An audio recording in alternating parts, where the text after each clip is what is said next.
never completely gave up hopes. There was always a doubt in the back of my mind if they would find him. I probably thought we would never know really what happened to him, but my mother never gave up hope that he would come home. A quiet drizzle at Arlington Memorial Cemetery. Private First Class Cecil Harris is finally being laid to rest. 70 years after the last letters he wrote arrived home to Tennessee. Hello, Mama, and I will drop you a few lines this lonely Christmas. Want to let you know I am okay and would like very much to be with you and all today. Their words cherished by Harris's sister, Janice Carlton, and his wife, Helen Cook. Neither have forgotten that beaming smile they last saw in November 1944, the time when Franklin D. Roosevelt had just won re-election. The Adventures of Ozzie and Harriet had just premiered on radio, and their Cecil was home for a few happy days visiting his 4-month-old son while on leave from the Army. I remember how happy everyone was and how happy he was to be with the baby. My dad drove us down to the train depot there in Chattanooga. He said, I don't feel like I'll be back. I said, don't talk like that. He said, I've just got that feeling.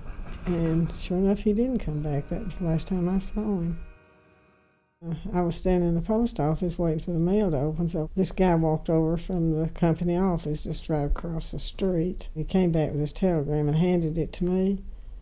And I'm telling you, I lost it. When I saw what was on that, I started screaming.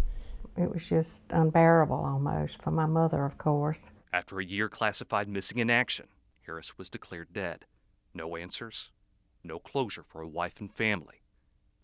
Until a phone call last year. I went all to pieces again, and I just started crying, and I couldn't stop. You know, it's an amazing kind of feeling that after all these years that we would know what really happened to him. In Dumbach, France, a hiker found a rock with a cross carved into it, and what appears to be the letter H. Harris's remains, alongside his uniform's buttons and ammunition he was carrying, were all found. There is increasing access and increasing public demand, increased ability to scientifically identify even very fragmented remains. And Nils Griffiths of the National League of POW MIA Families believes far more of the 70,000 missing World War II soldiers will be found, with easy working relationships with the countries where the war was fought. This year, Secretary of Defense Chuck Hagel announced a restructuring of agencies responsible for finding MIA soldiers, with the new agency arriving next year. This reorganization that Secretary Hagel ordered is supposed to be taking what's good about what's going on and building on that, to do that in a very focused way at a higher level with a higher priority.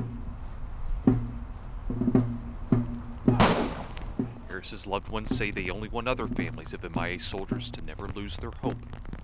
Now they've had their chance to say goodbye.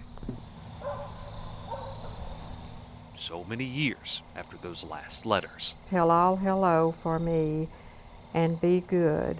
So answer real soon. Lots of love, Cecil.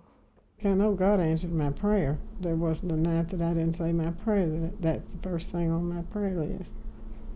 Just don't ever give up. Just pray and don't give up.